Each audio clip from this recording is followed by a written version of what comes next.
How's it going, everyone? My name is Michael SK, and welcome back to Highway Blossoms. In the last episode, there was a little bit of a relationship growth between our two main characters. They're getting closer together. Seems like there's something that's going to be going on there. It doesn't take much to realize that there's something going on between those two. But I am an idiot, and I am skeptical. So who knows? But anyways, we're still here in the Grand Canyon. They're back at the campsite. Guess let's just read on. The campsite has cleared up a lot since we set out this morning. It's still pretty full, but at least it's not claustrophobic anymore. A few campfires illuminate people that are left behind, plus the smoke keeps the bugs away. All 5 of us huddle outside my RV. The goodbyes are taking a while since Marina has to hug everyone at least twice. Then she says something to reignite the conversation, and the whole process starts over. Finally, I grab the door handle to signal that we're about done. Marina automatically begins the final round of hugs. So, what's next for you guys? Maybe not. Back to poring over the journal to see what we can find. Once we locate it, it's straight off to wherever. Joseph heaves a heavy sigh. No rest for the weary. You don't get weary, Slacker. You get motivated. Oh, you should put that on a shirt! Would you buy one? Nobody would. Then no. All of us, even Mariah, laugh a little. Finally, Joseph puts his arm around Tess and starts to lead them away. We'll get out of your hair for the night. Starting down the path, they walk towards their motorhome. Wait a sec. They freeze. Marina looks at me too, curious. Next piece is almost definitely at Arches, in Utah. I hear Marina gasp, though I don't see it. Joseph and Tess both look to Mariah, their profiles barely visible from the flickering campfires in the distance. Mariah nods stiffly. Thanks. It's probably the first time she's ever said that word. With a wave of her hand, she turns and they finally leave.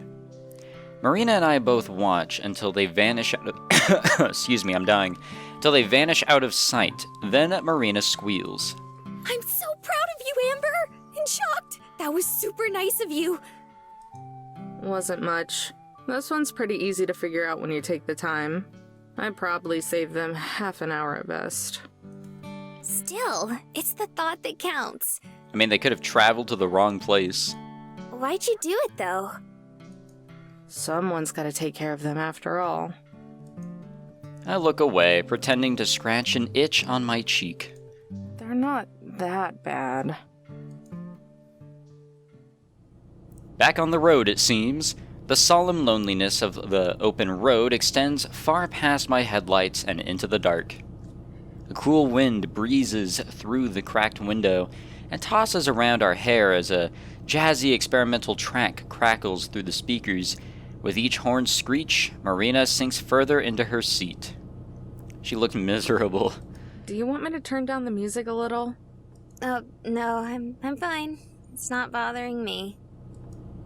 She tries to disguise the glint of agony in her eyes by speaking in her usual peppy tone, but the pain still seeps through the cracks in her voice. A hollowness anchors down my chest. I don't try burying it. The last time someone told me everything was fine, I ended up losing them. Maybe I'm just paranoid, but I don't want to risk it. Seriously, are you okay? No, really, I'm fine. Don't lie to me. My sharpness takes her off guard, and she shifts her gaze. But I don't care. This could be urgent. Sighing, she hangs her head. Well, Yeah? I kinda need to... Her voice trails off into a pit. Regret and shame color her face, as if she's brought great shame to her household or something equally dumb. My voice grows tense, urgent, my driving sloppy. Every pore of my clammy palms is stuck to the wheel. The hollowness comes back. Marina, what is it? I kinda need to... you know... Yeah, out with it. Marina winces, her mouth stretching into a pallid grimace. She clutches her stomach and groans. You're kidding. I slap my hand against my forehead. How many more times am I gonna let myself get worked up over something stupid? What did I tell you about that burrito? I know, but I was so hungry. You never trust gas station burritos, Mare. That's one of the first rules of the road. I didn't think it would end up like this. I didn't know. Yo, that's how you get, worms. Oh my god. Ugh. A flood is starting to form in her eyes. Whether it's because of pain or my scolding, I'm not sure. Hopefully it's both, and she takes this opportunity to learn something. Well, you're gonna have to deal with it for now. The septic tank needs to be drained, and I can't do that until we get to Arches. What? Despair sets in, and the hopelessness of the situation dawns on her. I'll stop if we pass a gas station or something, but that's not gonna be for a while. And that's why you always speak up if you gotta use the restroom. I found that out, or I almost found that out the hard way, really, but no, it's really helpful because you never know. Despair turns into desperation. Marina frantically looks for something to latch on to, anything to help reclaim her hope. What about a rest stop? You serious? Sure, why not? I saw a sign for one down the road. Should be coming up pretty quick. No. Uh-oh. What? And why not? Because you're better than that. No, I'm not, I swear! Please, I really gotta go. Rest stops aren't for people like us. They're for people like Mariah. What? Only the scum of the earth use them. What? At least that's what Gramps used to say? No, that's not true. Why would that ever be thought of? I've never actually been to one, mostly because he refused to use them. But if a people-loving hippie like Gramps referred to them as cesspools of villainy, where the seedy underbelly of humanity flocks, then I'm not sure I want to. Amber. Her voice deepens, straining as she enunciates every single word. I don't care if it makes me scum. If we don't stop now, I'm going to explode. I wave her off, but before I can counterattack, she dives in an inch from my face. Explode, Amber! We are going to that rest stop whether you like it or not. Do you hear me? I gulp in reply with a shaky nod, as Marina looks on with crazed eyes. I never knew she could be so scary. She backs off, and the usual pluck in her voice returns, flipping from sour to sweet in an instant. Thank you. Defeated and mildly disturbed, I jitter my eyes back and forth and wait for the exit. Who knows, maybe it won't be so bad. Wouldn't be the first time Gramps over-exaggerated. I'm 90% sure he was wrong about the government introducing the plague to local cat populations. I'm not sure about that one. I pull over to an isolated exit ramp, which trails off into a dark lot. The lonely island is lit by a sharp light, emanating from a shack on the edge of the lot. It brightens up the immediate area, and the surrounding terrain falls into a dim glow. Despite the eerie darkness, we're not alone. A lone big rig with a half-assed parking job hulks over the lot. Must have been in a rush. Rolling my eyes, I squeeze into a parking space that isn't being hogged by the trailer. I cut the ignition, and in the ensuing silence, scan the shadowed area for anything unusual. As I watch, a silhouette emerges from a door, framed by the light from within. But before I can warn her, Marina springs from the motorhome to run for the shack. Hey, wait! It's not safe!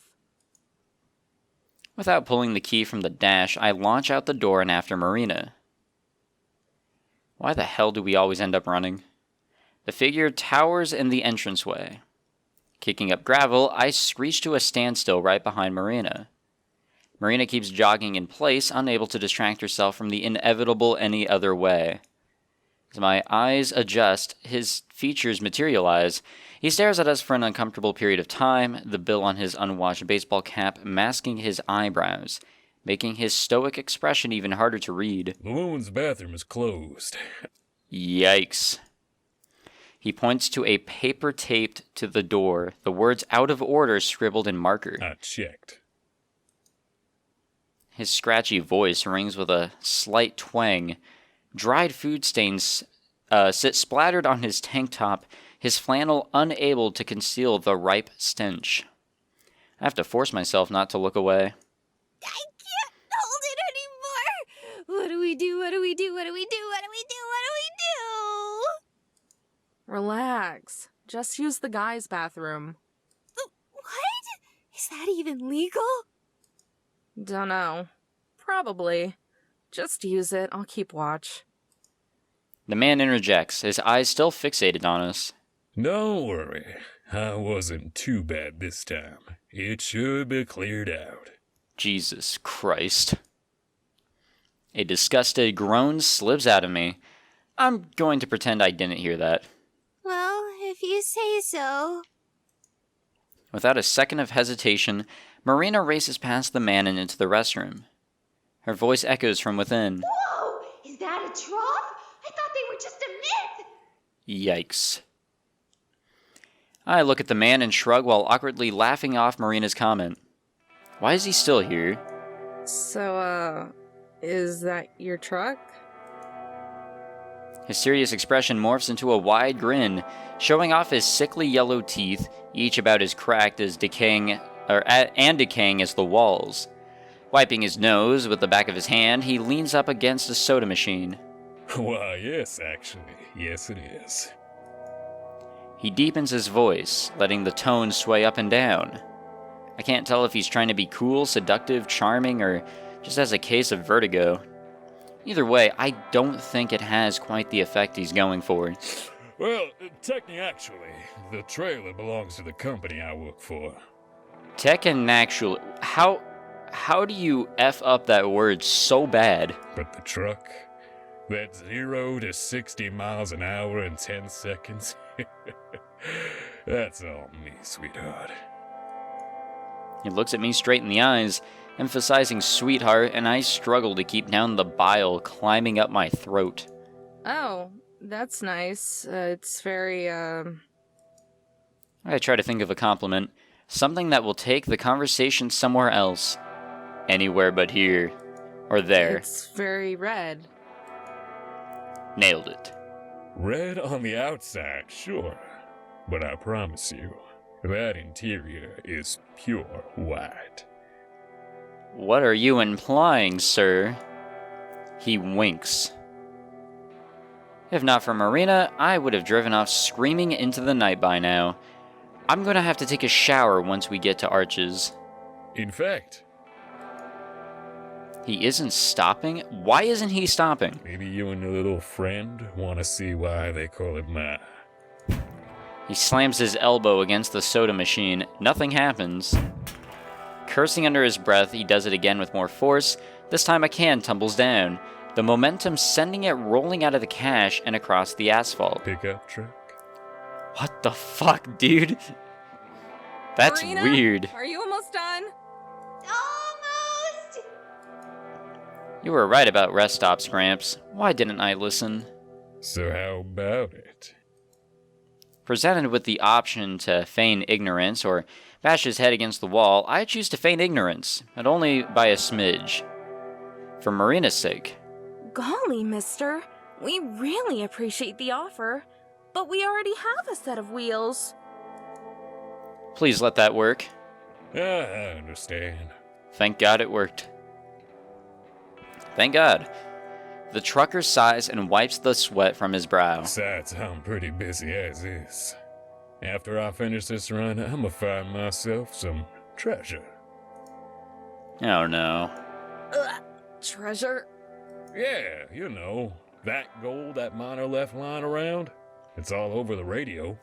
Of course it is. I may have heard a thing or two about it. Great, another weirdo looking for the treasure. Just what we needed. It's on my route, so I figured why not? Marina prances out of the restroom, restored to her old self. All done. You two have a nice chat? I look at Marina, then the trucker, then to his truck. Yet another despicable idea wiggles into my head. One that goes beyond picking on Mariah or leaving a tour. You know, we had a really nice talk. Really? He says it like he has trouble believing it. Sure did. In fact, I have to go check on something in the RV real quick. Why don't you take up where I left off and talk with good old... What's your name? The boys on the road call me Jumbo. Of course they do. Jumbo? Like the elephant? Oh, God. Jesus Christ. And then we got an achievement for meeting this guy, for actually knowing what his name is. To Marina's terror, he bears his greasy smile. She backs away and half shields herself behind me, her voice softening to a whimper. Amber, I don't think I want to talk to this guy. I block my lips with my hand, lowering my voice to a whisper. I know, but just try to keep him distracted. I won't be long. I'll be right back, you two! Playing up the act, I skip across the lot and back to the motorhome. Wait! Amber! I fight back the invisible tears. Your sacrifice is for the greater good, Marina. It won't be in vain. I swing open the RV's door and rush to the nearest drawer, rummaging it through until I find what I need. Screwdriver. Perfect. Exiting the motorhome, I sneak over to the big rig, tiptoeing so I'm not spotted. The driver's side provides sufficient cover, hiding me from the trucker and Marina. I bend down and take a knee on the gravelly concrete. With the screwdriver in hand, I unscrew the tire's valve stem. Once it's off, I take the screwdriver and insert it into the hole. The air seeps out with a steady hiss as the tire withers. Jumbo and Marina's conversation carries across the lot. Even from here, I can almost feel the spit spray from his mouth as he tries chatting up Marina with the exact same tactics he used on me. There is one kink that their truck has, though. He pauses. I cringe, bracing for the incoming punchline. It has a lot of thrust to it when I use the brakes. I'm sure it does, Jumbo. I'm sure it does. Marina manages to squeeze out a stifled laugh, though it sounds more like uncontrollable sobbing. Jumbo does the same, unleashing his crusty laugh upon the earth. Sounds like he might hack up an ashtray. Keep the screaming inside, Amber. Resist the urge to repeatedly run him over with the motorhome. I scurry from tire to tire, deflating them until my mission has been accomplished. Sticking the loose caps in my back pocket, I emerge from the shadows and run back to Marina. Just in time, too. Marina's a pretty name. It sounds like it could bring flowing water and moisture to anywhere. Even a barren wasteland like this. You know, I have a similar talent. Alrighty, I'm back. Time to go, Marina. I'm sure you have a fantastic and similar talent. I grab her shoulders and push her away from the trucker. My sole focus now is getting us out of here. But we was having so much fun. I'm sure you were. I sure you was. There we go. Got to get on his tone. A cold chill shoots up my spine, causing the hairs on the back of my neck to stick up. We walk faster. I'm sorry, Mr. Jumbo, but we're in a bit of a rush, too. We appreciate the conversation, though. Ain't that right, Marina? She swings her head back and forth, mouthing no over and over. Well, maybe we'll meet down the road sometime. I hope not. Then we could have even more fun.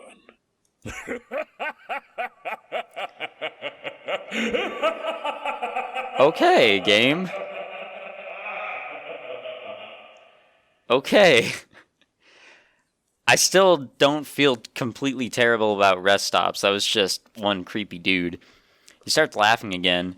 Our feet move even faster than before. His laughter echoes across the lot and bouncing off the nearby hills, growing louder until it becomes all I can hear. Run. Don't look back. Just run.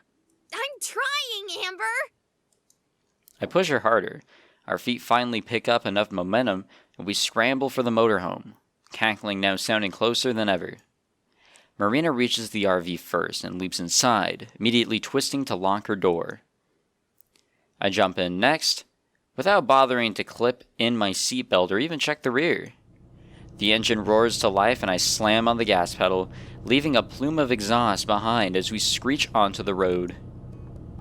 When I'm sure we're safe, I let out the biggest sigh of my life.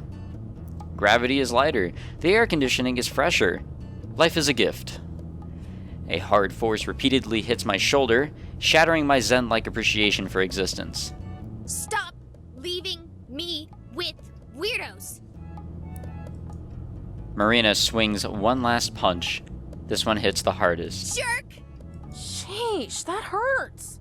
Good. I might deserve it. Just a little, though. You think? I rub my shoulder, trying to soothe the throbbing.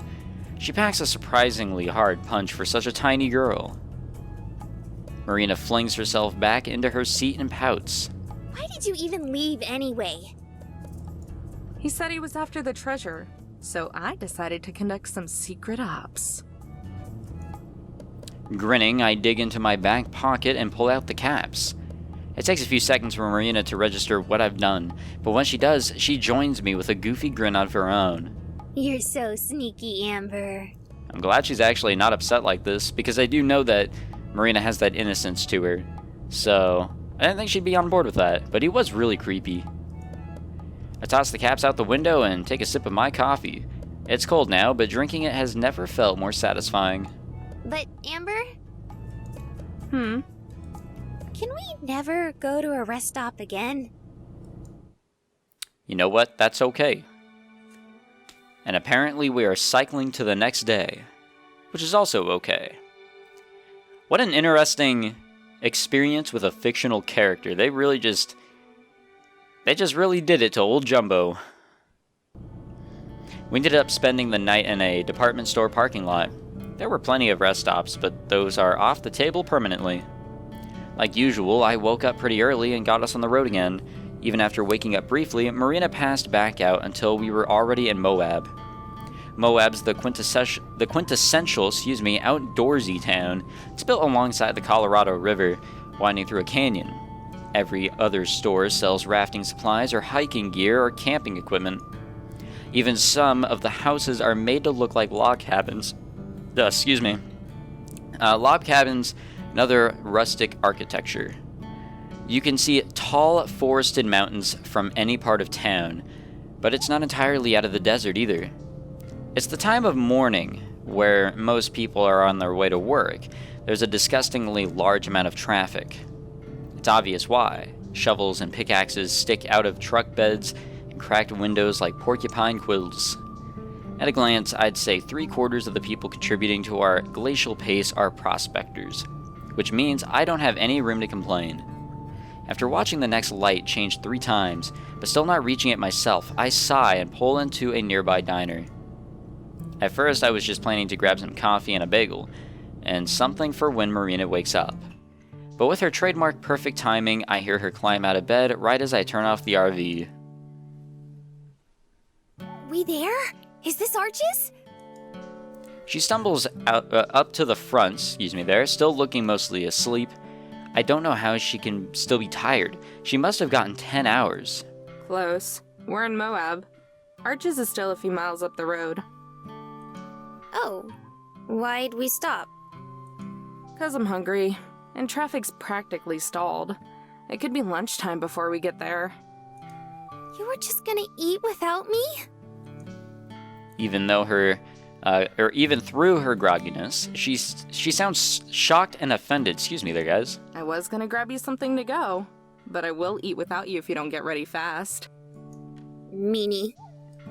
Yeah. Complain about me once you're dressed. I can see the start of a smile as she turns back to get ready. I inspect my nails while I wait. A few minutes later, and she hops up front like the Easter Bunny, chipper as ever. It's like your energy is stored in your outfit or something. You get dressed and wake right up. Marina puts on airs. I don't know what you mean. I'm always cheerful and alert. Uh-huh. Did you know that you snore? Her pretense is dropped in a flash. Do not! You do. I'd lead the way out of the RV. Loud. Like an elephant seal. Marina blusters about for a retort while I just wait by the door, laughing. She makes a noise as she passes me by, crossing the parking lot. Still, she holds the door for me as we go into the diner.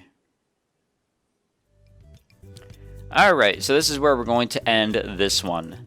Hope you all enjoyed this one, and hey, I didn't record at around midnight. It's actually 7 o'clock. Or a little past 7 o'clock, which is good for me compared to my previous episodes where I decided to record late at night. But anyways, thank you very much for watching. I hope you enjoyed. If you did, please leave a like, subscribe, and I will see you all next time. Take it easy.